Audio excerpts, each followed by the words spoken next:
마가복음 10장 35절부터 45절까지 제가 읽습니다. 세베대의 아들 야고보와 요한이 주께 나와 여짜오되 선생님이여 무엇이든지 우리의 구하는 바를 우리에게 하여 주시기를 원하옵나이다. 이르시되 너희에게 무엇을 하여 주기를 원하느냐 여짜오되 주의 영광 중에서 우리를 하나는 주의 우편에 하나는 좌편에 앉게 하여 주옵소서. 예수님께서 가라사대 너희 구하는 것을 너희가 알지 못하는도다. 너희가 나의 마시는 잔을 마시며 나의 받는 세례를 받을 수 있느냐. 저희가 말하되 할 수 있나이다. 예수님께서 이르시되 너희가 나의 마시는 잔을 마시며 나의 받는 세례를 받으려니와 내 좌우편에 앉는 것은 나의 줄 것이 아니라 누구를 위하여 예비되었든지 그것을 얻을 것이니라.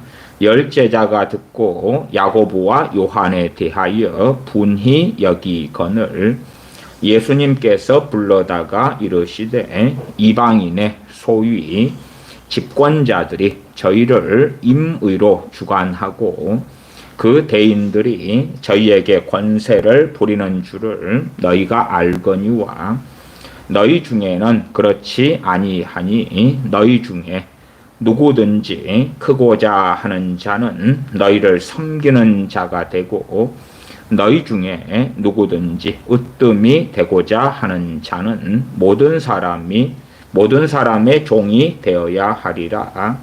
인자에 온 것은 섬김을 받으려 함이 아니라 도리어 섬기려 하고 자기 목숨을 많은 사람의 대속물로 주려 함이니라.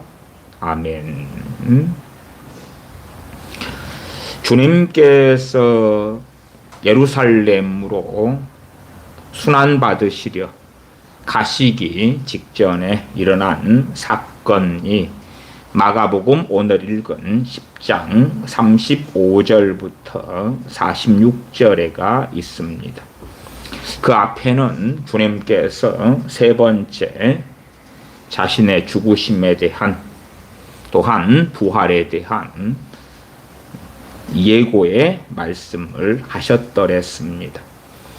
참으로 주님께서 고난받으시러 예루살렘으로 가시는데 또한 자신의 제자들과 함께 했던 그 공생애를 마무리하시고 아버지의 뜻을 성취하시려는데 주님께서 가장 가까이 하셨고 사랑하셨던 사도들 중에 2명 야고보와 요한 사도가 주님께 나와서 그래서 주님의 좌우편에 앉게 해달라 하는 요청을 합니다. 다른 본문에는 어머니를 대동하고 요청하는 장면이 나와 있고요. 마가복음 10장에서는 어머니의 이야기는 빼고 기록되어 있습니다. 주님께서 사도들이 12명이 있더라도 다 동일하게 가까이 하시지는 않았습니다. 소위 사람들이 생각하는 천국은 어떤 천국입니까? 사람들의 환상 속에서는 공평한 곳 혹은 평등한 곳 그렇게 생각하지요. 전혀 그렇지 않다는 것은 당연히 우리가 알아야 됩니다.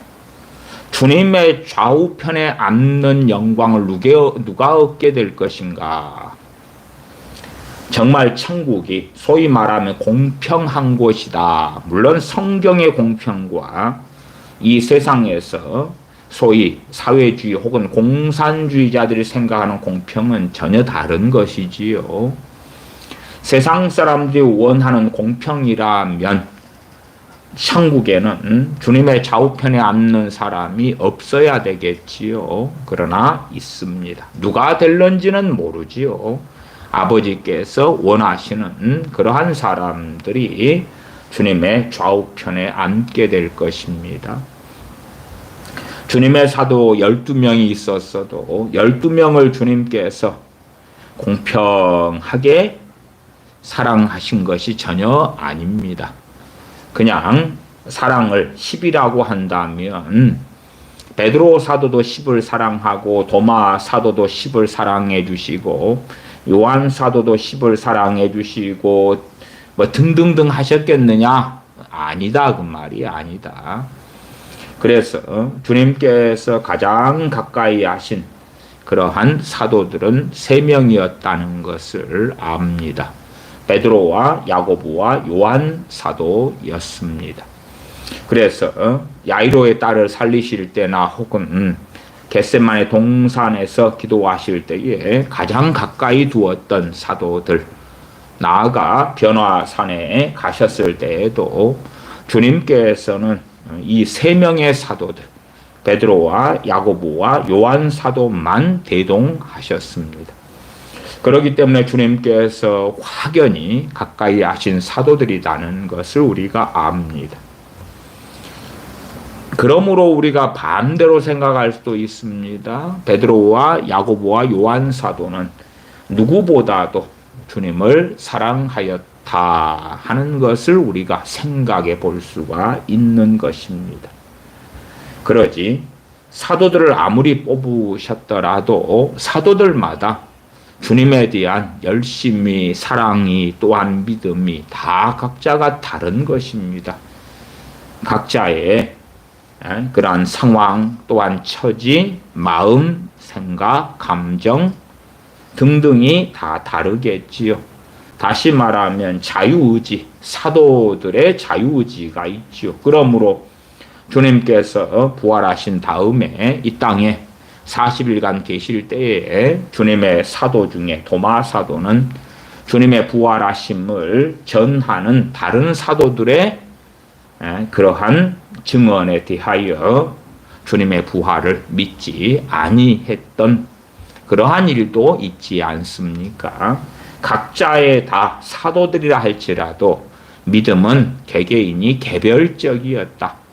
사도로 임명하셨기 때문에 사도라는 직분을 통해서 탁월하고 위대하고 대단한 믿음이 함께 주어진 것은 전혀 아니었습니다. 성령님의 은사 혹은 병을 치유하며 귀신을 제어하는 그 권능은 주님께서 나누어 주셨습니다. 그러나 믿음을 나누어 주신다? 오히려 주님께서는 너희가 왜 아직도 의심하고 믿지 아니하느냐 책망을 하시지요. 그것은 사도들의 몫이었기 때문에 그러합니다. 주님께서 이 공생의 사역을 마무리하시고 골고다 언덕길 순환의 길 또한 우리를 위한 대속 제물이 되시는 길을 걸어가시려는 그러한 직전에 놓여 있는데 주님께서 가장 가까이 하셨던 3명의 사도 가운데 야고보와 요한 사도가 일을 벌립니다. 35절로 갑니다. 마가복음 10장 35절 세베대의 아들 야고보와 요한이 주께 나와 여짜오되 주님의 12사도 가운데는 야고보 사도가 2명이 있지요. 일반적으로 소야고보, 대야고보 그렇게 나누기도 합니다. 그럴 때는 여기는 대야고보가 되겠지요. 가장 빨리 순교한 사도, 그 야고보 사도입니다. 세베대의 아들 야고보와 요한이 주께 나와 여짜오되 선생님이여 무엇이든지 우리의 구하는 바를 우리에게 하여 주시기를 원하옵나이다. 사실 우리는 이렇게 잘못 기도할 때가 많습니다. 잘못 구할 때가 많습니다. 이 주님께서 가장 가까이 하셨던 사도들이라도 또한 주님과 함께 공생의 세월을 함께 했던 사도들, 주님과 동거동락했던 사도들이라도 소위 우리식으로 한다면 기도지요. 기도. 주님께 구하고 요청할 때에 잘못 구합니다. 잘못 요구하고 잘못 구하지요. 이 주님의 사도들은 지금 주님께서 순환당하실 것을 말씀하셨어도 그에 대하여 실상 잘 깨닫지도 않고 잘 알지도 못하고 믿지도 못하는 상황입니다. 두려워하고 근심하고 탄식하지만 그러나 되어질 일이 어떻게 될런지는 제대로 알지 못하는 상황입니다. 그리고 무엇이든지 우리의 구하는 바를 우리에게 하여 주시기를 원하옵나이다. 무엇이든지 우리가 구하는 것을 들어주십시오. 막무가내지요. 얼마나 주님께서 가까이 하셨던 사도들입니까? 그것도 12명 가운데 3명에 들어가는 사도들. 로마 카톨릭이나 이런 데서는 초대 교황의 자리에 베드로 사도를 넣지요. 주님의 수제자다 일컬어지는 베드로 사도. 그러나 당연하게 그에 못지않게 야고보와 요한 사도는 주님과 가장 가까이 했던 3명의 사도들에 들어갔습니다. 36절 이르시되 너희에게 무엇을 하여 주기를 원하느냐 여짜오되 주의 영광 중에서 우리를 하나는 주의 우편에 하나는 좌편에 앉게 하여 주옵소서. 이제 주의 나라가 임할 때에 물론 그에 대하여 사도들은 제대로 이해하지 못하였을 것입니다. 언제 주님의 나라가 임할런지 어떻게 되어질런지는 잘 몰랐습니다. 그러나 주의 영광 중에서 우리를 하나는 주의 우편에 하나는 좌편에 앉게 하여 주옵소서. 그렇게 주님께 구하였을 때에 38절에 너희 구하는 것을 너희가 알지 못하는도다. 주님의 좌우편에 사도들이 앉고 싶었는데 사실상 제대로 알지 못하고 이해하지 못하는 것을 구했습니다. 그래 주님께서 명확히 말씀하시죠. 너희 구하는 것을 너희가 알지 못하는도다. 어렴풋이 어떤 생각, 어떤 원함, 어떤 욕망을 가지고 구했던 거지요. 그러나 너희 구하는 것을 너희가 알지 못하는도다. 어떤 사람들은 기도하지만 그러나 자신이 기도하는 것이 어떤 기도를 하고 있고 어떠한 요청을 하나님 아버지께 하고 있는지 제대로 이해하지 못하는 가운데서 기도하는 사람들도 많습니다. 오해하고 착각하는 가운데 그런 사람들도 많습니다.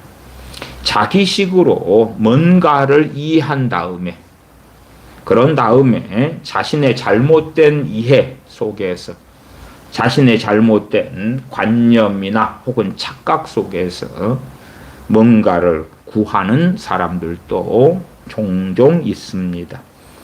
너희 구하는 것을 너희가 알지 못하는도다. 그러시면서 이제 야고보와 요한 사도가 구하는 걸 제대로 자기들도 몰라요. 그러나 자기들이 구하는 걸 몰라도 주님께서는 일단은 그들이 액면 그대로 정확한 내용을 모를지라도 구하는 것에 대하여 주님께서 얼마간의 답변을 해주시는 것이 나와 있습니다. 그것은 38절 하반에 너희가 나의 마시는 잔을 마시며 나의 밟는 세례를 받을 수 있느냐. 최소한의 주님의 좌우편에 앉는 사람들의 최소한의 자격에 대한 그러한 주님의 말씀에 해당된다 싶습니다. 단지 주님께서 받으시는 세례와 마시는 잔을 동일하게 했다. 혹은 주님께서 받으시는 세례와 마시는 잔을 마셨다 해서 주님의 좌우편에 앉게 되는 건 아니고요. 가룟 유다 말고 빼고도 다른 사도들도 다 그래도 주님께서 받으시는 세례와 마시는 잔을 마셨다. 그렇게 우리가 다 인정할 수 있을 것입니다. 나아가 사도 바울 같은 이도 마찬가지죠. 그러나 주님의 좌우편은 두 자리밖에 없지 않습니까? 그래 최소한 주님께서 이 마시는 잔 또한 받으시는 세례를 받아야 하는 건 기본이지요. 그리고 주님께서 마시는 잔, 너희가 나의 마시는 잔을 마시면 나의 받는 세례를 받을 수 있느냐 물으셨습니다. 물론 두 사도들은 답변을 합니다. 그러나 또한 주님의 질문도 다 이해하지 못하고 답변합니다. 제가 항상 우리가 사용하는 문장 단어도 마찬가지입니다만은 무엇보다도 성경에서의 단어는 문장 속에서 의미를 가진다. 그래서 주님께서 여기에서 나의 받는 세례 혹은 침례를 받을 수 있느냐 하셨을 때에 이 세례 침례는 당연하게 세례 요한이 준 그 침례가 아니지요.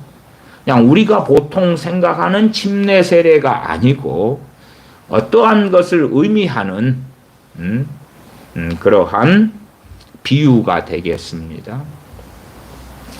보통은 이 세례는 침례라 그러지 물에 잠그는 거지요. 그러면 저는 그렇게 이해합니다. 이 세례는 죽음이다. 어떤 죽음요? 하나님의 영광을 위한 죽음이다. 그래서 이 세상에서 주님을 위하여, 아버지 하나님을 위하여, 그의 나라를 위하여, 복음을 위하여 생명을 바치는 것.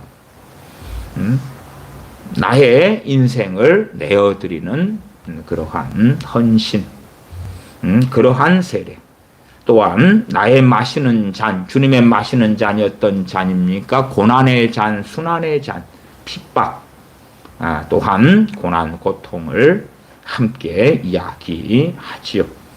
또한 주님의 그 잔은 어떤 잔이었습니까? 우리를 위하여 피를 흘리시는, 채찍에 맞으시고 가시멸관을 쓰시고 주먹으로 맞고 침뱉음을 당하고 십자가에 달려 죽으시는 그 잔. 그래서 주님의 순환과 죽으심까지 다 포괄한 이야기가 주님의 마시는 잔과 주님의 받으시는 세례가 됩니다. 동일한 세례 혹은 침례란 단어라도 무조건적으로 다른 본문에 있는 세례 혹은 침례란 단어와 같은 게 아니라 어떠한 문맥 속에서 어떠한 수식어 속에서 그 단어가 있느냐에 따라서 그에 대한 이해나 해석, 의미는 당연히 달라지는 건 명확한 이야기입니다. 39절 두 사도가 답변합니다. 저희가 말하되 할 수 있나이다. 예수님께서 이르시되 너희가 나의 마시는 잔을 마시며 나의 받는 세례를 받으려니와 너희가 그렇게 하게 될 것이다.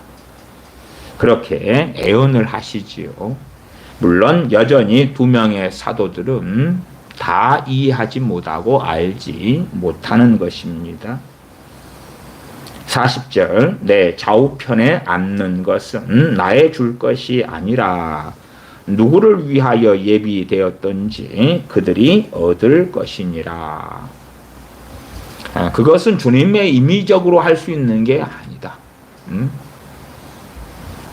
그래서 그 예비된 자가 얻게 되는 것이다 하고 끝냅니다.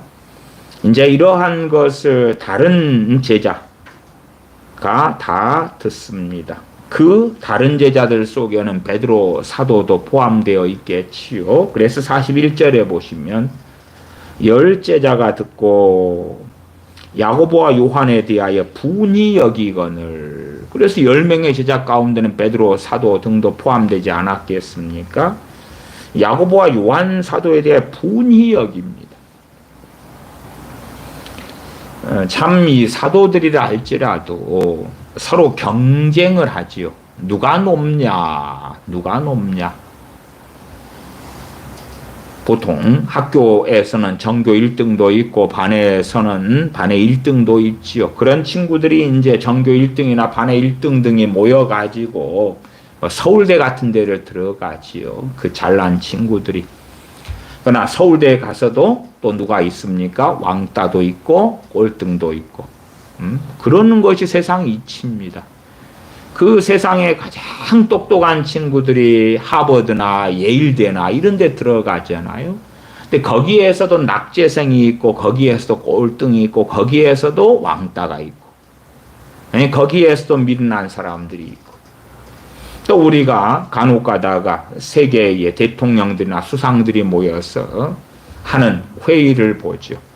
그런 데 가서 각 나라의 대표자들이 모여서 함께 모여 회담을 하고 식사를 하고 회의를 할 때도 거기에서도 못난 사람이 있고 거기에서도 왕따가 있고 거기에서도 미련한 자가 있는 것을 우리가 보지요. 그래서 한 나라 안에서는 야, 저 사람이 대통령이고 최고 잘난 사람에 속하는구나 하지만 다른 나라의 대통령들하고 수상들하고 함께 있을 때 보면 야, 또 저들 가운데서도 미출이 있고 미련한 자가 있고 어리석은 자가 있다 하지요. 주님께서 뽑으신 이 사도들 가운데서도 누가 높냐? 누가 높냐? 하나님께서 육신의 형제는 어려움 가운데서 도우라고 주신 형제들이다 하지만 참 형제들 가운데서도 많은 죄를 짓습니다. 많은 죄를 짓는 여러 이유 중에 하나가 그렇겠지요. 서로 경쟁을 하니까 비교의 대상이 되는 것입니다. 누구는 성격이 이런데 누구는 저렇다. 그럼 부모도 그렇게 말하지 않겠습니까? 형제 간에 비교를 해서 야, 동일한 돈을 들이고 동일한 학원을 보내주고 하는데 누구는 서울의 인류대학을 가고 누구는 수도권의 대학도 못 가고 지방대를 가고 누구는 실력이 좋아가지고 항상 장학금을 받고 누구는 낙제를 하고 그런 상황이 벌어지면 비교를 또한 안 할래야 안 하기도 어렵겠지요. 어렵겠지요.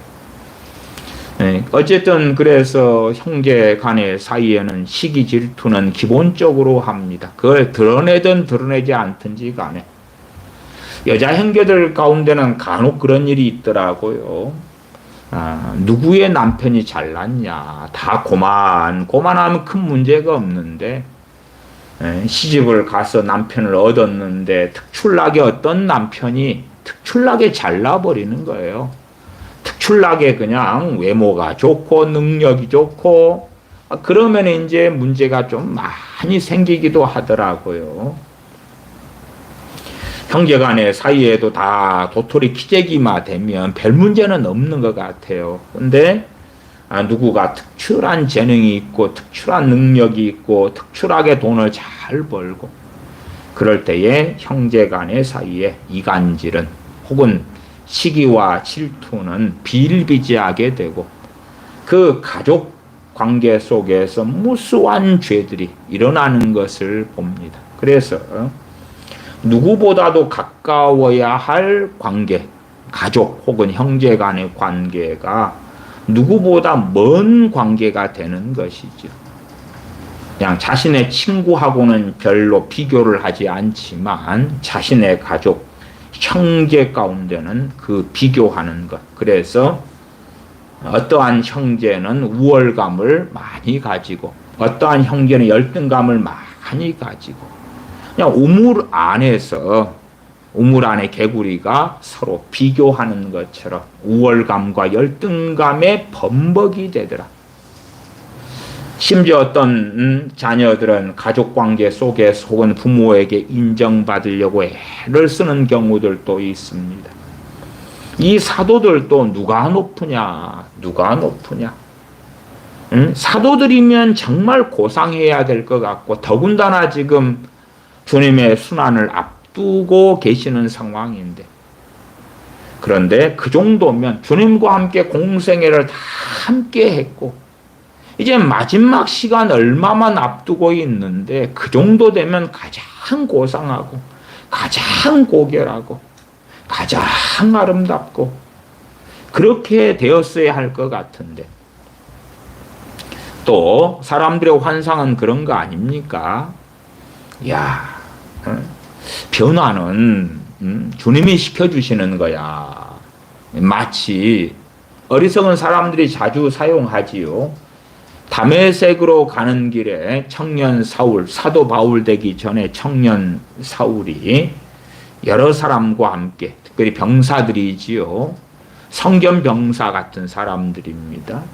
그런 사람들을 데리고 다메섹에 있는 우리 그리스도인들을 잡으러 가는 중에 주님께서 나타나셔서 사울아 사울아 내가 어찌하여 나를 핍박하느냐. 그렇게 주님께서 청년 사울을 만나 주셨다. 그러므로 그 만남 자체가 청년 사울의 변화를 가져왔다. 에? 그렇게 생각하는 사람들이 있더라 그 말이. 말하자면 주님과 만난 청년 사울은 변화의 길을 스스로 걸어간 것입니다. 물론 변화의 원천되며 계기가 되신 분은 주님의 찾아오심은 당연한 것입니다. 그러나 주님과 만났다 해서 그 결과가 다 변화가 되는 것은 아니올시다. 고라신, 베스다, 가버나움 사람들은 누구를 만났습니까? 주님을 만났습니다. 주님께서 어느 고울들보다 더 많은 권능을 행하셨습니다. 그러나 그들은 변화되었습니까? 안 되었습니다. 회개하지 않았습니다. 주님의 본동네 나사렛에서 주님께서는 공생애 전까지 사셨습니다. 또한 공생애 때에도 본동네 나사렛에 찾아가셨습니다. 주님을 만나고 나사렛 사람들이 변화되었습니까? 안 되었습니다. 오히려 주님을 죽이려고 했습니다. 변화의 책임은 각자에게 있는 것입니다. 물론 하나님의 은혜는 당연히 있습니다. 하나님의 은혜를 받았다 해서 그 결과가 당연하게 변화로 나타나는 것은 아닙니다. 하나님의 은혜를 원동력으로 삼아서 변화의 길을 걸어갈런지 그렇지 않을런지지요. 그건 각자가 걷는 길입니다. 다메섹 도상에서 주님을 만난 청년 사울은 식음을 전폐하고 엎드리며 회개합니다. 그리고 주님께로 돌아서지요. 그런 가운데 또한 주님의 은혜를 입습니다. 주님의 긍휼을 또한 입습니다. 주님의 긍휼 중에 긍휼이 무엇이었습니까? 제자 아나니아에게 나타나셔서 가서 눈을 뜨게 하고 성령 충만을 받게 하고 그렇게 하라는 보내심을 제자 아나니아가 주님께로부터 받습니다. 은혜 중에 은혜지요. 그러나 단지 변화가 사람 측면이 빠지고 주님 측면만 존재한다. 하나님 측면만 존재한다. 그건 말도 안 되는 것입니다. 그러나 사람들은 그렇게 믿기를 좋아해요. 변화의 중심에는 하나님이 계신 게 아니라 우리 자신이 있습니다. 그래서 성경은 변화를 받으라는 것을 우리에게 명령하지 하나님께서 하나님 자신에게 하시는 게 아닙니다. 혹은 하나님 아버지께서 자 변화를 시켜라 변화를 시키시오 그리고 주의 종들에게나 혹은 성령님께 말씀하고 계시는 게 아닙니다. 우리 각자에게 말씀하고 계시는 거예요. 그래서 주님과 함께 살아왔던 사도들이라 할지라도 그런다 할지라도 누가 높으냐 누가 높으냐 그런 사람이 되고자 했습니다. 높은 사람 큰 사람 43절에 가면 너희 중에는 그렇지 아니하니 너희 중에 누구든지 크고자 하는 자는 너희를 섬기는 자가 되고 너희 중에 누구든지 크고자 하는 자 크고자 높고자 했다 그 말이에요. 높아지고자 했습니다. 크고자 했습니다. 주님의 좌우편에 앉고 싶었습니다. 그러니 열제자가 듣고 야고보와 요한 사도에 대하여 분이 여기지요. 왜? 그러한 욕망은 우리도 가지고 있다 그 말이에요. 공평한 경쟁이라도 했으면 덜 기분이 나쁘겠지요. 주님과 함께 그렇게 오래 지냈는데 또한 주님의 공생애가 마무리되어지는 지점인데도 누가 높으냐, 또한 높아지고자 했고 큰 자가 되고자 하는 열망 속에 있었다 하는 것을 봅니다. 사람들의 환각증은 그런 거 아닙니까? 야, 내가 주님께 한 열흘만 배웠으면 나는 그냥 대단한 사람이 되고야 말았을 거야. 또 어떤 이들은 신학교만 나오면, 신학교에서 신학을 배우면 탁월한 사람이 되지 않을까. 심지어 목사 안수를 받든지 혹은 선교사를 하든지 그러면 탁월한 사람이 되지 않을까. 그런 생각들도 하지요. 우리가 마가 요한이 1차 전도 여행을 사도 바울과 바나바 사도를 따라서 갔다가 도중에 힘들어서 떠나버리는 것을 알지요.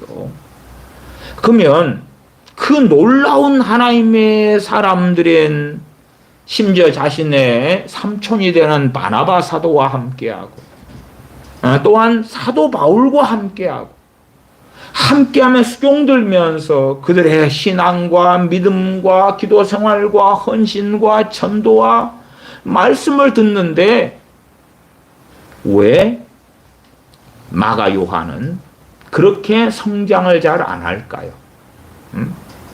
우리 같으면 그냥 우리의 환상 속에서는 오히려 더 인내심이 생기고 오히려 더 아름답게 변화되고 더 놀랍게 하나님께 쓰임받고 그렇게 쉽게 되어져야 될 거 아닙니까?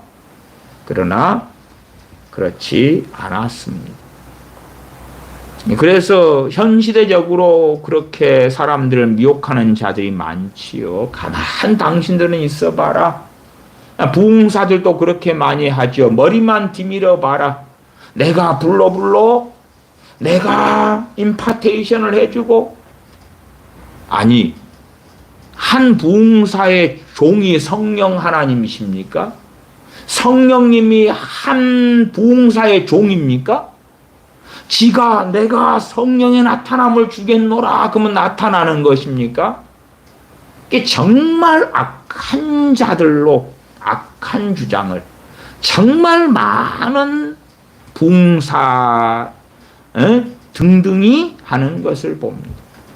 마치 거룩하신 성령님께서 삼위일체의 하나님 되시는 성령님께서 자신의 시다바리 자신의 종인 양 그렇게 악하게 행하는 일들이 비일비재하게 벌어지죠.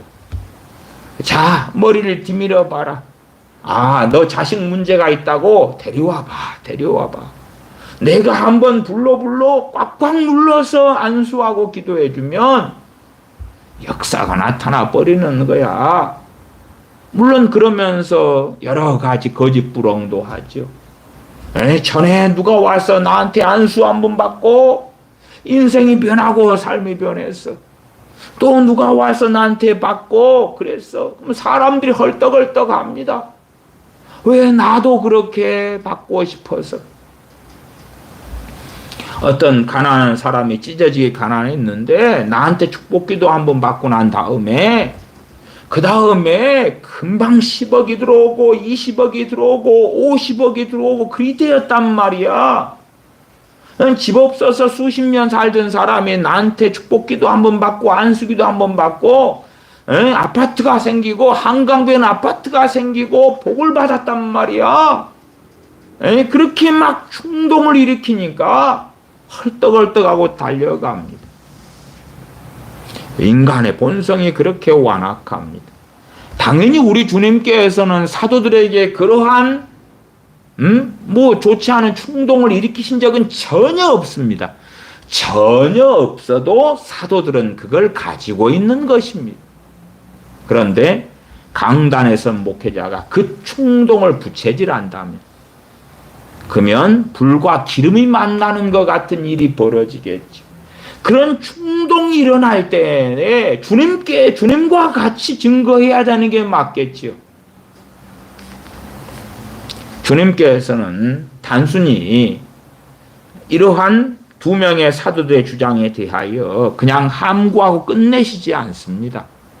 그걸 좀 더 오픈하고 드러내시는 거예요. 그래서 남은 10명의 사도들 안에도 사실은 주님의 좌우편에 앉고 싶은, 인정받고 싶고 높아지고자 하는 욕망을 드러내시는 것입니다.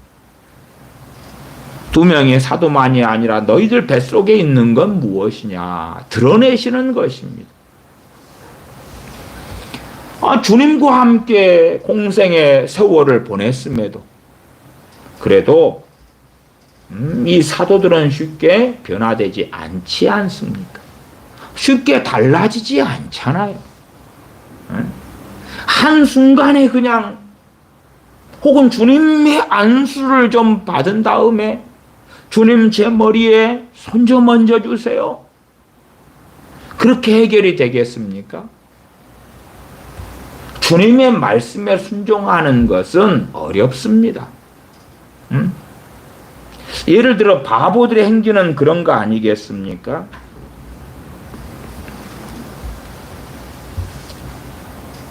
43절에 너희 중에는 그렇지 아니하니 너희 중에 누구든지 크고자 하는 자는 너희를 섬기는 자가 되고 높아지고자 원하느냐?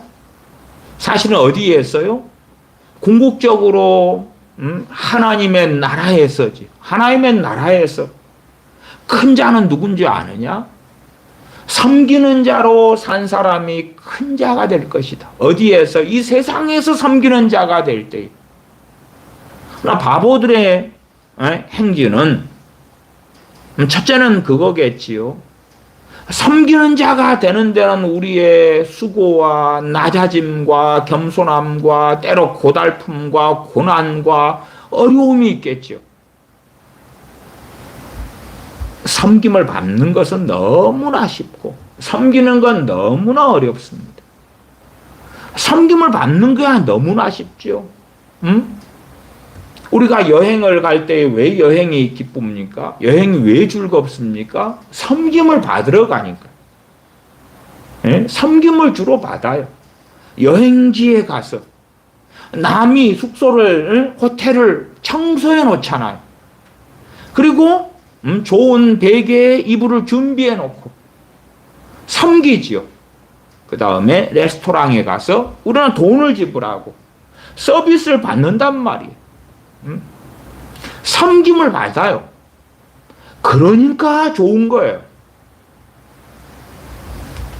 아름다운 좋은 여행지가 있어도 그 여행지에서 섬기는 서비스하는 사람들이 있기 때문에 그 여행지가 아름다워지는 거죠. 그래서 섬김을 받는 것은 쉬운 것입니다. 그러나 섬기는 것은 어려운 것이죠. 섬기는 것은 큰 어려움, 힘든 길을 걸어가야 되지요. 그런데 이제 섬기는 자가 되는 것도 그렇다고 생각하십시다. 주님께서 안수 한번 해주시면, 그러면 나는 섬기는 자가 되어져 버려. 그렇게 생각하는 망상을 한다면 얼마나 말도 되지 않는 이상한 일이 되겠는가 그 말이에요. 그냥 기름 부음 한번 받으면 나는 섬기는 자가 되어져 버리는 거야. 그러나 그렇지 아니하죠. 섬기는 부르심도 있고 섬기는 은사도 있는 건 사실입니다. 그러나 그것은 받는 사람이 받는 것이고 또한 은사적인 것이 모든 것을 대신하지는 결코 않습니다. 그냥 은사가 발현되고 나타날 때에 은사적인 부르심을 받은 사람의 일들 속에서 어느 영역에서만 있는 거예요. 그 다음에 다른 영역 속에서는 각자가 자기 제 발로 그 길을 걸어가야 하는 것입니다. 그래서 바보들의 행진은 야, 주님 나를 섬기는 자로 만들어주세요. 섬기는 프로그래밍을 해주셔가지고 자동으로 그냥 하나님께서 나를 섬기는 자로 만들어주시면 섬기는 것이 너무 쉬워지고 너무 재밌어지고 그렇게 되게 해주세요. 뭐 그런 게 있다고 생각할 수 있겠죠. 그런 건 당연히 없다 그 말. 그런 건 없다 그 말. 아니면 섬기는 자에 대한 주님의 가르침을 좀 받았더니 야, 섬기고 싶은 욕망이 막 부글부글 솟아오르는 거예요. 마음을 사로잡는 거예요. 그런 게 있는가 그럴 때 그런 게 없다 그 말이 없어. 사람들은 이상한 환각증에 빠져 살기를 좋아합니다. 그래서 영적으로도 일확천금을 참 좋아하지요. 세상적으로도 일확천금을 좋아한다. 그러면 신앙적으로도 영적으로도 일확천금을 좋아하지요. 무슨 애언을 받으면 기름 부음을 받으면 성령님이 임하시면 성령 충만을 받으면 뭐 말씀을 깨달으면 뭐 은사를 받으면 능력을 받으면 그렇지 않습니다. 그렇지 않습니다. 신앙생활의 중심은 전혀 그런 것과는 다른 것입니다. 그래서 주님께로부터 병을 고치는 능력을 받고 귀신을 제하는 그러한 권세를 받았어도 섬기는 자가 되는 것과는 거리가 먼 사도들을 보지 않습니까? 그렇지. 주님께서 그렇게 섬기시는 걸 사도들이 함께하며 보았지만 그러나 공생애가 끝나가는데도 주님은 여전히 그것을 가르치고 계시는 것입니다. 왜요? 어려우니까.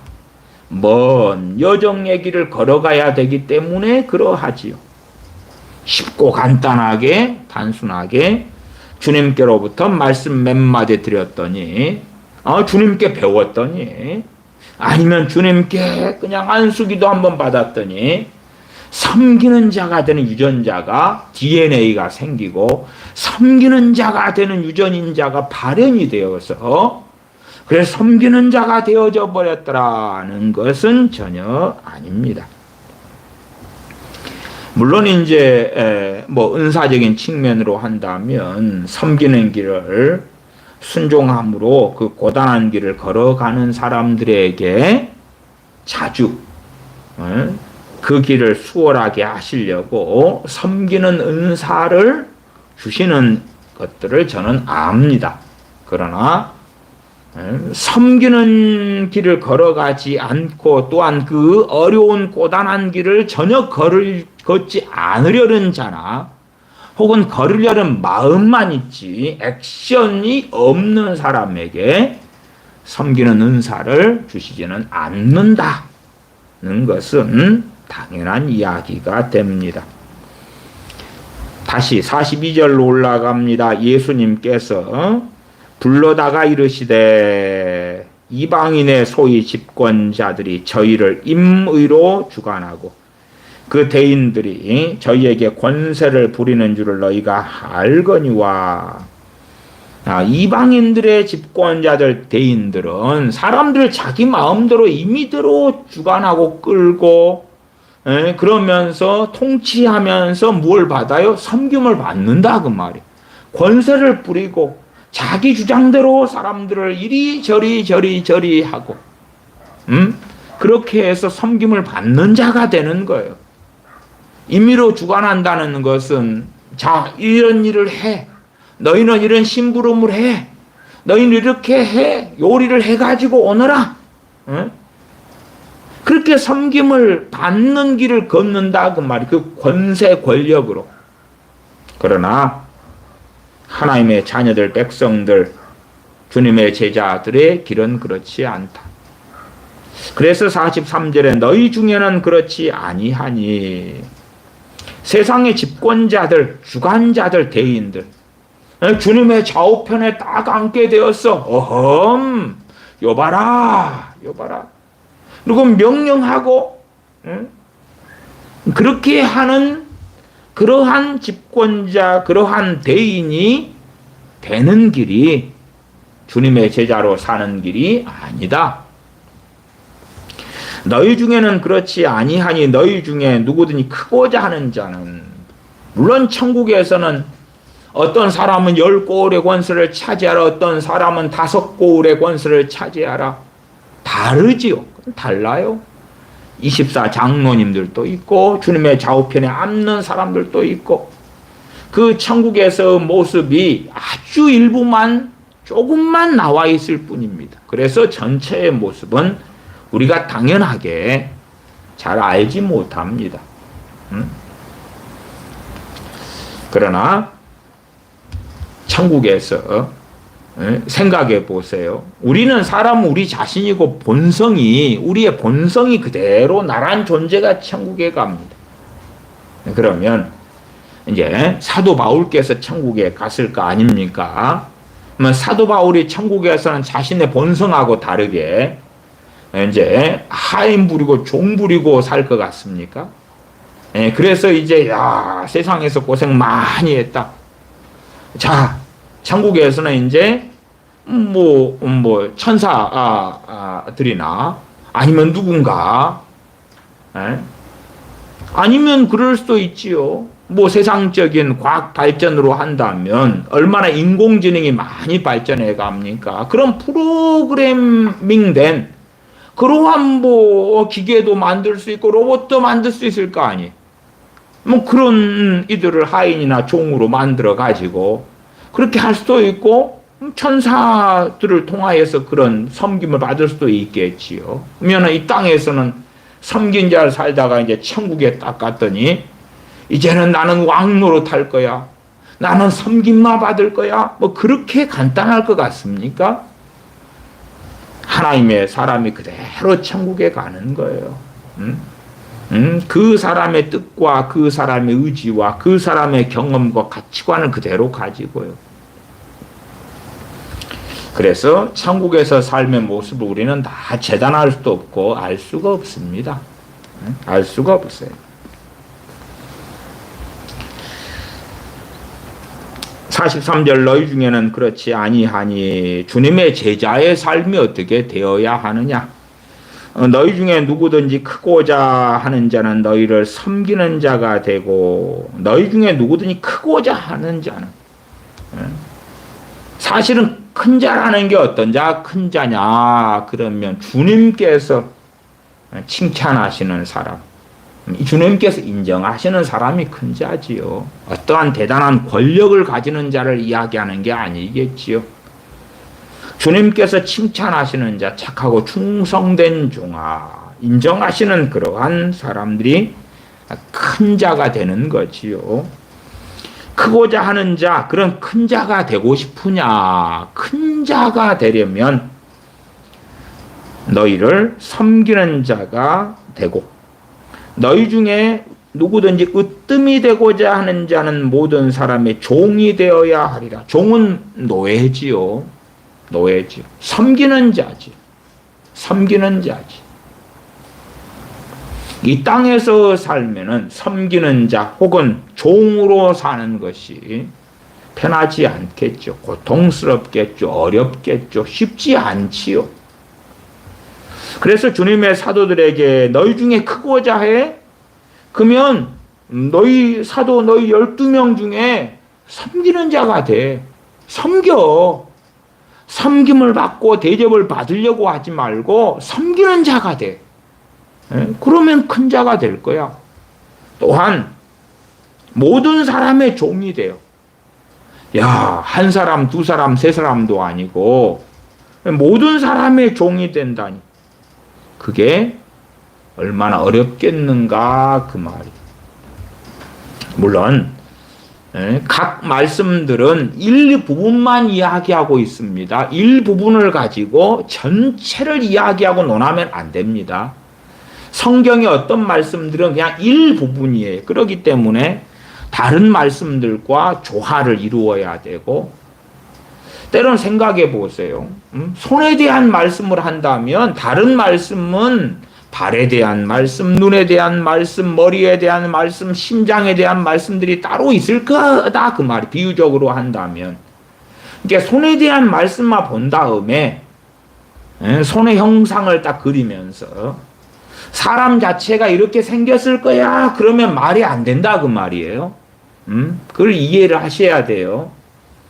모든 사람의 종이 되어야 하리라 그랬더니 모든 사람이 시키는 대로 다 한다. 그럼 내가 예를 들어서 아가씨라고 합시다. 그럼 모든 사람들의 종이 된다. 그러면은 내가 아가씨인데 이쁜 아가씨. 그러면 뭐 세상 사람들, 악인들 이런 사람들 욕망이 있을 거 아니고 내가 그러면 노예가 되어서 그들의 욕망대로 해주는 것이 맞겠어요? 전혀 그렇지 않죠. 그러니까 일부분의 성경 구절을 가지고 극단적으로 가버리면 이상한 사람이 되는 거예요. 특별한 한 부분의 일부분만 이야기하고 있는 거예요, 지금. 진리의 한 측면만 이야기하고 있는 거예요. 전체의 모습을 보려면 다른 말씀들을 함께 살펴야 되는 거예요. 살펴야 되는 거예요. 아니, 최소한 사도행전에서 사도 바울이 복음을 증거하고 전도할 때에, 그때에 실상은 모든 사람의 종이 되는 그 길을 걸어간 거예요. 그러나 세상 사람이 인식하기에는 그렇지 않겠죠. 왜? 유대인들과 싸우고 아데미 여신을 섬기는 자들에게 그들을 책망하고 우상을 숭배하는 자들에게 버리고 돌아오라 그러고 오히려 싸우지요. 싸워. 투쟁하고 싸우지요. 그러나 모든 사람의 종이 되어 걸어갔던 길이 뭐지요? 그들이 원치 않았어도 복음을 증거했다 그 말. 그들이 받기 싫고 때로 환멸을 느끼고 주님의 증거되는 복음을 들을 때에 분통이 터져도 그래도 성령의 인도하심을 따라서 사도 바울은 복음을 증거했다 그 말이. 스데반 집사님이 순교했을 때도 스데반 집사님이 먼저 설교를 하죠. 복음을 증거하죠. 모든 사람의 종이 된 길이었어요. 스데반 집사님이 걸었던 길은. 그러나 많은 유대인들은 환영하지 않았죠. 많은 유대인들은 적개심을 가졌죠. 죽이고 싶었고 결국은 죽였죠. 돌로 쳐 죽였죠. 그러니까 주님께서 말씀하신 대로 모든 사람의 종이 되어야 하리라. 우리 주님께서도 주님 자신이 45절에 인자에 온 것은 섬김을 받으려 함이 아니라 도리어 섬기려 하고. 그러나 사람들이 원하는 욕망에 따라 섬기셨습니까? 그렇지 않습니다. 그렇지 않습니다. 사람들이 주님께 하지 마시오. 하지 마시오. 왜 안식일에 이런 일을 하요? 그래도 주님께서는 아버지의 뜻에 따라 행하셨습니다. 그게 진짜로 섬기는 거거든요. 사람들이 원하는 욕망에 따라 하는 것이 섬기는 게 아니올시다. 하나님의 뜻에 따라 진리의 길을 걷는 것이 섬기는 것이에요. 어느 집안에 조상제사를 지낸다고 합시다. 거기에 내 크리스천으로서 내가 며느리로 그 집안 사람, 그 집안에서 시어머니, 시아버지를 섬긴다고 합시다. 그 집안 시어머니, 시아버지는 조상제사를 하기를 원하고, 추석이나 설이든지 제삿날이든지. 그러나 내가 크리스천 며느리라면 그 길을 걸을 수가 없잖아요. 그들이 원하는 대로 섬기고 그들이 원하는 대로 종이 되는 것을 이야기하는 것이 아니다 그 말이다. 그래서 어리석은 사람들은 성경을 말씀을 자의적으로 자기 마음대로 한 부분 가지고 나와 있는 말씀을 해석하고 거기에서 뭔가를 붙이기를 좋아하는 거예요. 손에 대해서 나와 있는 말씀이면 그걸 손에 대한 걸 듣고 보아야 되고, 전체의 모습을 보려면 다리가 나와 있는 말씀, 팔이 나와 있는 말씀, 머리가, 얼굴이, 또한 오장육부가 나와 있는 말씀들을 함께 보아야지 전체 모습을 볼 수가 있는 거예요. 그래서 한 말씀을 가지고 흑단론에 빠지는 건 참 어리석은 것입니다. 말씀은 전체 66권을 같이 보아가면서, 그러면서 한 아이가 자라가는 것처럼 그렇게 성장해가고 자라가고 긴 시간, 긴 여정이 필요한 것이에요. 그러지 어리석어져 버리면 한 구절, 한 말씀에 너무 소위 은혜를 받고, 그러나 그 은혜 받는 건 진짜 은혜가 아니고 잘못된 깨달음 혹은 미혹 속에 빠지는 일이 벌어지고, 그리고 이상하게 되어져 가는 사람들이 의외로 많습니다. 어떠한 말씀이 있으면 그 말씀이 어느 부분이라는 것을 이해를 하시면 좋겠어요. 어느 부분이에요, 부분. 거기에서 다른 말씀과 연계되지 않은 가운데서 엉뚱한 묵상을 해버리고, 엉뚱한 묵상을 하는 가운데 엉뚱한 오해를 해가지고, 그래서 이상하게 되는 사람들을 발견하는 건 사실은 어려운 일이 아닙니다. 다시 44절, 너희 중에 누구든지 으뜸이 되고자 하는 자는 모든 사람의 종이 되어야 하리라. 모든 사람의 종이 되는 건 그건 진리를 따라서 그렇습니다. 사람들의 욕망을 따라서 종이 되는 게 아니고 그들의 노예가 되는 게 아닙니다. 노예가 되는 게 아니에요. 그래서 모든 사람의 종이 되는 길을 걸었던 사도 바울의 예를 보아도 알고, 당연히 우리 주님께서 그러하셨는데 우리 주님은 사람들의 욕망에 따라 행하시지 않았습니다. 주님의 본동네 나사렛에서도 나사렛 사람들의 욕망에 따라서 주님께서는 행하시지 않으셨습니다. 사도 바울도 마찬가지예요. 사도 바울도 각 사람들의 욕망에 따라 행하지 않았습니다. 진리에 따라서, 하나님의 말씀에 따라서 모든 사람의 종이 된 길을 걸어갔습니다. 또한 상당한 사람들은 사도 바울이 행하는 것이 자신들을 대적한다고, 자신들을 멸시한다고 느끼기도 했다, 그 말이. 에베소의 소위 아데미 여신을 섬기는 자들 입장에서는 사도 바울 저 사람은 우리를 모욕하는 자고, 우리와 대적하고 싸우는 자로 그들은 여겼지요. 그래서 모든 사람의 종이 되는 길은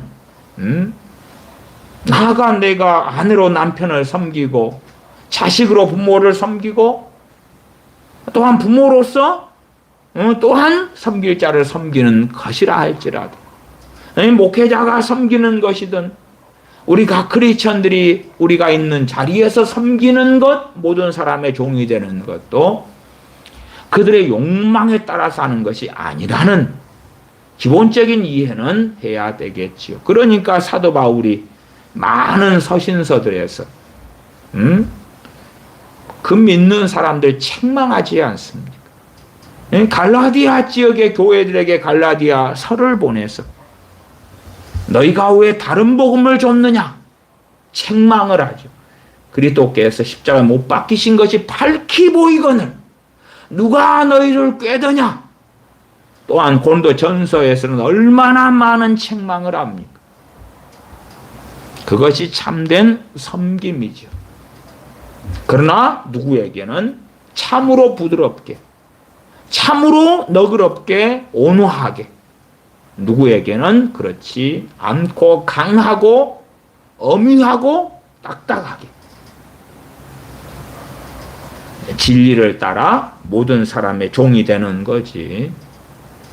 그러지 각 사람의 욕망대로 내가 종이 되고 노예가 되어서 걸어가는 길이 섬김의 길은 전혀 아니다, 그 말이에요.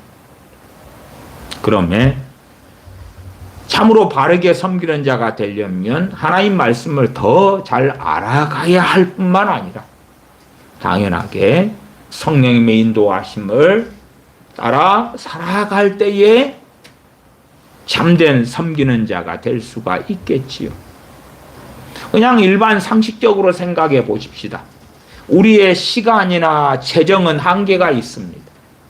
자, 그러면 일단은 우리가 여윳돈이 한 10만 원이 있다고 합시다.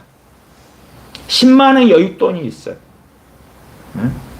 일단은 연금을 위해서 좀 넣고 적금도 넣어놓고 자녀들을 위해서도 가능하면 결혼이든 또 분가든 준비도 좀 해줄 수 있으면 해주고, 그 다음에 이제 그냥 여기저기 쓸데없는 그냥 그런 돈 10만 원, 그런 돈이 있다고 합시다. 그러면 그 10만 원이라는 한계가 있잖아요. 한계가. 그 한계가 있는 거. 그 10만 원을 누군가에게 쓰면 당연히 다른 데는 쓸 수가 없죠. 그러면 우리가 끊임없이 돈이 솟아나는 그런 사람이어서 우리가 만나는 사람마다 10만 원씩을, 아니 100만 원, 1000만 원씩, 1억씩을 줄 수 있는 그런 사람이 아니잖아요. 그렇기 때문에 우리가 모든 사람의 종이 되는 게 마땅하지만, 그러나 그 10만 원의 그 여윳돈을 내가 누구에게 주어서 섬길 것이냐 는 건 그렇게 간단하고 쉬운 답이 있지는 않겠죠. 물론 성경에는 그 기본적인 기준들을 제시함들이 있습니다. 자신의 친족을 돌아보아야 한다는 것부터 시작해서 부모를 공경하라, 근원적인 명령부터 시작해서, 그래서 어느 기준점들을 말씀해 주는 것들은 상당히 많이 있습니다. 그러나 그것도 간단한 답을 제시해서 천편일률적으로 소위 10만 원의 돈이 남을 때마다 획일적인 답변이 존재하는 것은 아닐 거라, 그 말이. 46절, 인자에 온 것은 섬김을 받으려 함이 아니라 도리어 섬기려 하고 자기 목숨을 많은 사람의 대속물로 주려 함이니라. 당연하게 어떤 사람들에게 주님의 그 섬김은 어떤 사람들을 불쾌하게 했고 어떤 사람들을 기분 나쁘게 했고, 또한 바리새인 서기관 대제사장들은 주님을 죽이기를 원했다, 그 말이. 왜?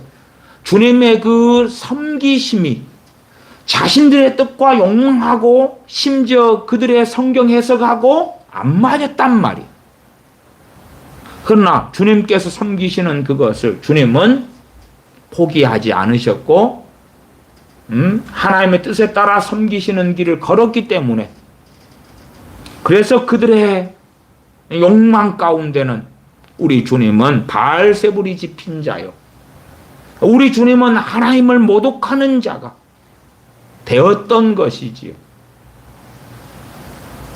그래서 바보들의 행전 중에 하나는 우리가 바르게 섬기기만 한다면 사람들 우리의 진심을 다 알아줄 거야. 우리가 뜨겁게 사랑한다면 그 사랑은 사람들의 마음을 다 녹이고야 말 거야. 그러면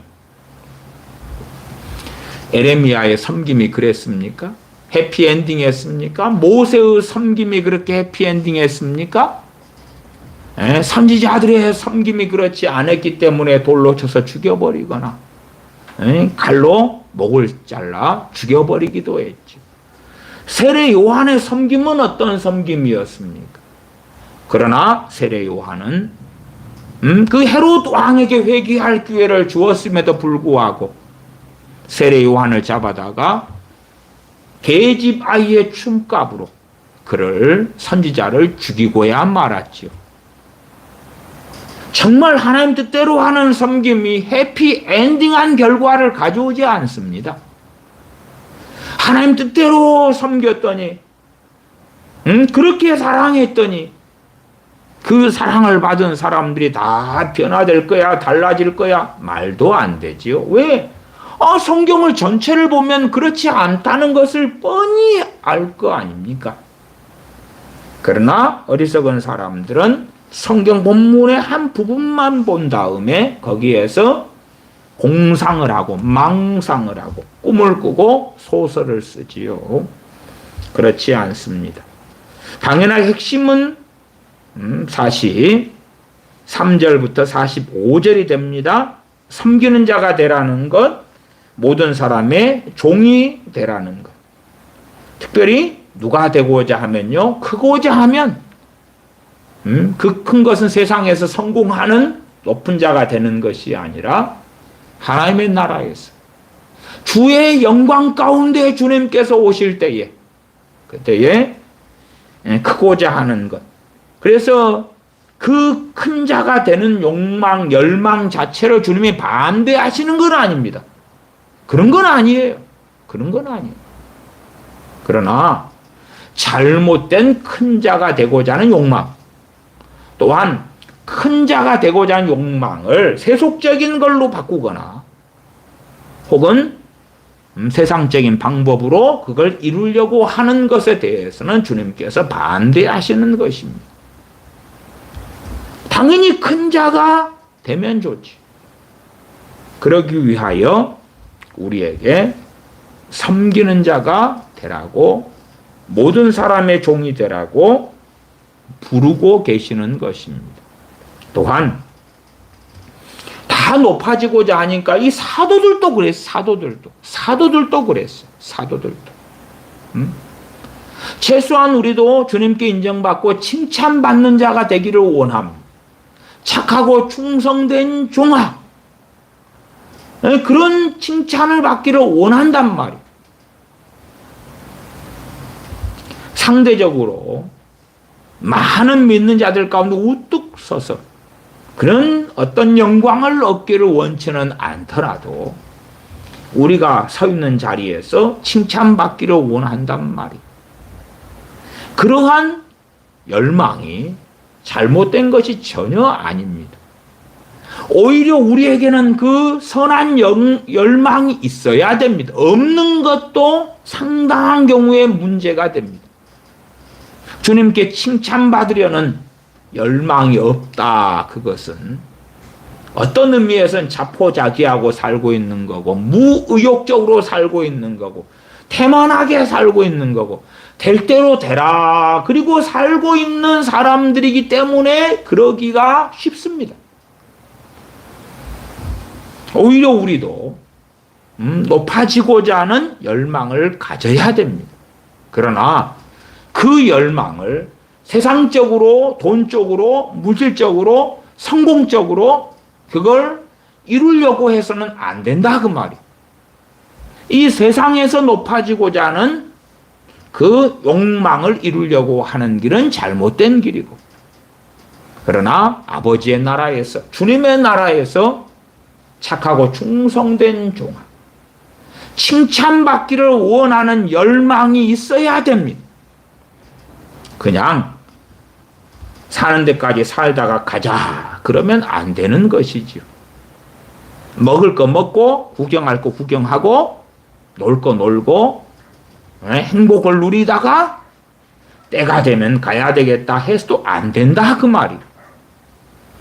착하고 충성된 종아, 그렇게 주님의 나라에 섰을 때에 우리의 인생, 우리의 삶, 우리의 전체의 인생은 아닐지 몰라도 우리의 최소한 후반전은, 인생 후반전은 인정을 받아야 할 것이다 그 말이에요. 어느 때에 죽기 전까지, 죽을 때까지 주님을 위한 삶이었다. 누구를 위하여 살았느냐 할 때에 80에 죽었다 그러면 70부터 80이라도 내가 정신을 차렸을 때, 아니면 50살에 정신 차렸다면 그때부터, 그래서 겉보기에는 자녀를 위해, 가정을 위해 살아온 것처럼 보이지만 한 걸음 나아가니까 주님 때문에, 주님을 영화롭게 하기 위하여 남편을 섬기고 아내를 섬기고 자녀를 돌보고 부모 형제를 섬기고 형제를 사랑하고 이웃을 사랑하는 길을 걸었노라. 다른 사람들이 볼 때는 이웃을 사랑하는 길을 걸은 사람이로다. 그렇게 보일지 몰라도 주님 보실 때는 주님을 뜨겁게 사랑했기 때문에 이웃을 형제를 사랑하는 길을 걸었노라. 주님 때문에 형제를 사랑했노라. 주님 때문에 주님을 기쁘시게 하기 위하여 가족을 사랑했노라. 주님을 영광스럽게 하기 위하여 자신을 핍박하는 사람을 위하여 기도했고 원수를 사랑했고 또한 원수를 용서했노라. 주님 때문에 그러한 섬기는 자의 길을 걸었노라. 원수가 목마를 때에 마실 걸 주고 배고플 때에 먹을 걸 주는 그 섬기는 길을 걸어갔구나. 핍박하는 자를 때문에 저주하는 길이 아니라 그들을 위하여 기도하는 그 섬김의 길을 걸어갔구나. 그렇게 주님께서 인정하시는, 단지 그래서 이 주님의 섬김은 물질적인 것이 중심이 되는 건 아니겠지요. 왜? 주님께서도 물질적인 섬김이 중심이 된 적은 거의 없으셨습니다. 간혹 오병이어, 칠병이어의 기적을 행하시기는 하셨지요. 그리고 또한 많은 경우에 병을 고치시고 귀신을 쫓아내시고 죽은 자를 살리시는 섬김도 하셨지요. 그러나 그것이 단순한 목적이 되지는 않으셨습니다. 아버지를 영화롭게 하기 위하여 아버지의 뜻에 따라 사람들을 섬기셨다 하는 것이지요. 다시 44절로 갑니다. 너희 중에 누구든지 으뜸이 되고자 하는 자는 모든 사람의 종이 되어야 하리라. 인자에 온 것은 섬김을 받으려 함이 아니라 도리어 섬기려 하고 자기 목숨을 많은 사람의 대속물로 주려 함이니라. 주님께서 자신의 목숨을 많은 사람의 대속물, 죄를 속하는 제물로 자신을 내어주려고 주님께서 오셨다 말씀하십니다. 섬긴다 그럴 때도 우리가 가지고 있는 고정관념이 있지요. 우리가 가지고 있는 섬긴다는 일반적으로 서비스직에 종사한다 그러면 서비스, 섬긴다. 그러나 성경에서 섬기는 것이 어떤 것인가를 보고 알려면, 그래서 제가 앞에 진리의 말씀을 따라 모든 사람의 종이 되는 섬김을 조금 이야기했지요. 섬기는 자의 삶이 어떠한 것을 알려면 당연히 첫째는 우리 주님께 나아가야 하겠지요. 우리 주님께서 어떻게 섬기셨는지 마태, 마가, 누가, 요한복음을 볼 때에, 그럴 때에 더 확연히 알 수가 있겠죠. 이 야고보와 요한 사도 입장에서는 주님의 좌우편에 앉게 해주세요. 주의 영광 중에서 우리를 하나는 주의 우편에 하나는 좌편에 앉게 하여 주세요 할 때에, 그때 두 사도의 입장에서의 주님의 섬김이라면 주님께서 그들의 요구대로 해주시는 게 되겠지요. 그러면 다른 열 사도는 어찌 돼요? 아니면 정말로 주님의 좌우편에 앉아야 될 어떤 사람들은 어찌 되겠어요? 그러나 완악한 욕망대로 섬김이라면 자기 뜻대로 돼야지 섬기는 거라고 하게, 자기 뜻대로 돼야지. 그러나 그러한 길은 오히려 잘못된 길이 되기 쉽다 그 말이에요. 주님은 섬기러 오셨지만, 그러나 야고보와 요한 사도 욕망에 따라서 그들이 원하는 소원을 들어주시지는 않았다 그 말. 오히려 진짜 섬김을 하신 것은 그들을 책망하셨고 그리고 그들이 원하는 것, 그것을 얻는 길, 무엇보다 너희들이 원하는 건 높아지고자 하는 것이잖아. 그것을 이루는 길을 가르쳐 주신 거예요. 그들이 열망하는 것, 그들이 원하는 것, 그 길이 어떻게 하나님께 기뻐하시는 뜻에 따라서 그 길을 걸어갈 수 있는지를 가르쳐 주셨어요. 왜? 주님의 섬김은 진리를 바르게 가르치심이고 또한 참된 섬김이 되시기 때문에 그러하지요. 그래서 단순하게 우리가 고아원, 양로원에 가서 봉사하고 난민을 돕고 수재 의원금을 보내고 그러한 단순한 섬김의 개념에서는 벗어나야 돼요. 왜? 그러한 섬김이 중심이 된다면 무엇보다 사도들은 그렇게만 하고 살았을 거예요. 그러나 그렇지 않지요? 누구는 이 모양으로 누구는 저 모양으로 그래요. 천편일률적인 섬김의 모습이 있는 게 아니에요. 그래서 각자의 부르심이 있는 거예요. 성경을 잘못 해석하고 가리키는 어떤 설교자가 있다 그러면 모든 교인들마다 같은 옷을 입게 할 거예요. 교회적으로 그 교회에 참여하는 교인들에게 같은 어떤 섬김의 모양을 제시할 거예요.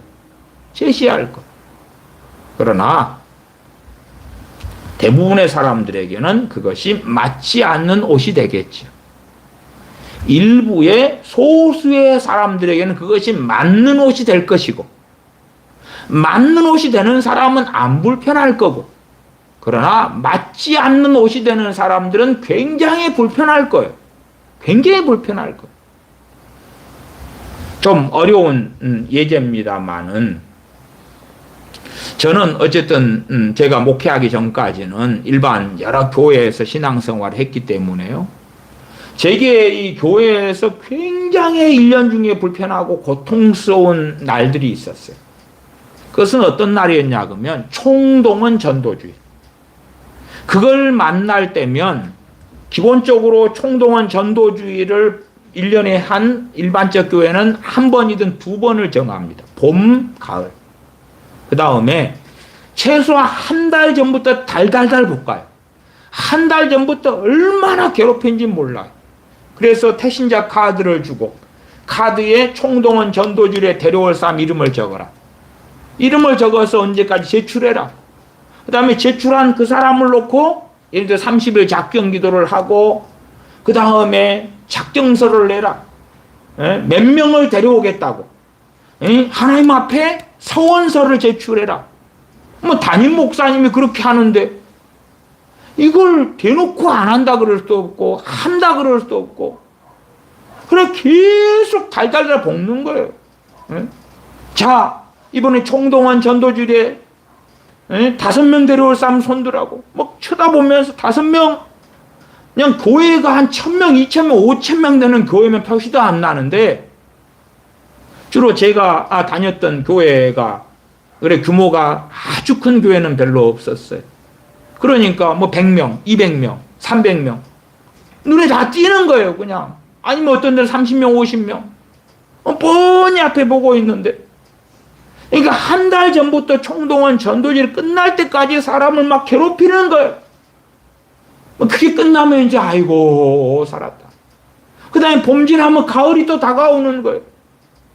그 다음에 또 그 다음 해가 다가오는 거예요.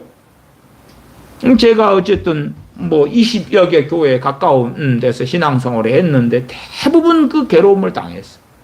얼마나 괴로운지 몰라. 물론 그 전도라는 것도 자기 입맛에 맞추어서 하는 그런 전도인 거예요.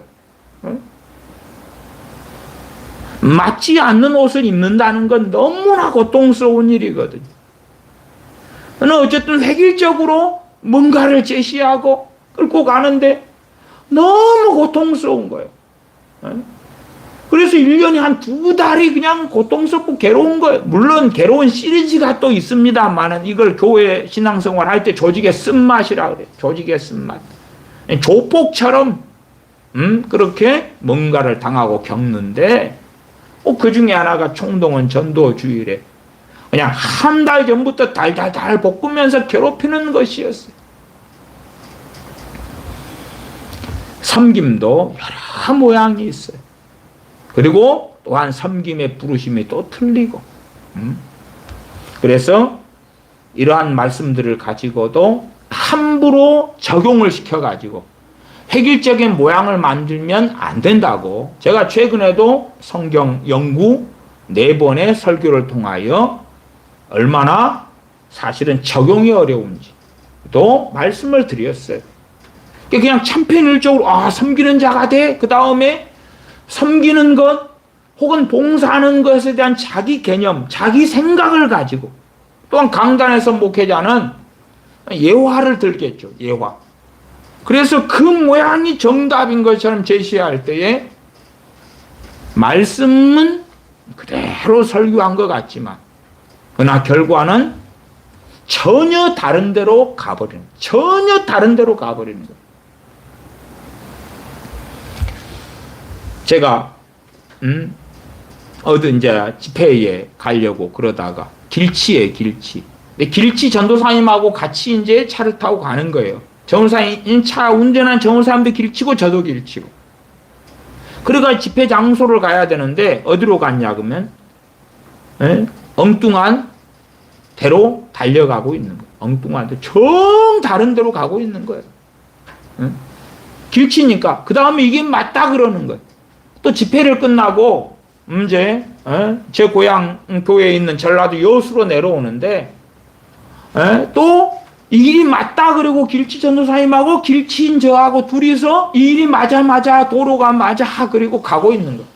옛날 그때는 내비도 제대로 안 나오고 막 그럴 때 내비라도 잘 나오고 돼 있으면은 요즘에 핸드폰 내비 좋잖아요. 그러면 딱 해가 갈 텐데 그게 없으니까 이제 서로 길을 보고 옛날 큰 지도, 고속도로 지도를 펼쳐보면서 이게 맞는갑다, 아닌갑다, 이게 이 길이 맞아. 그리고 가는 거예요. 갖고 뭐 전라도로 가야 되는데 경상도로 가고 있는 거예요. 엄청 많이 가다가 이게 아닌가벼. 왜? 도로 이정표가 어느 때 나오잖아요.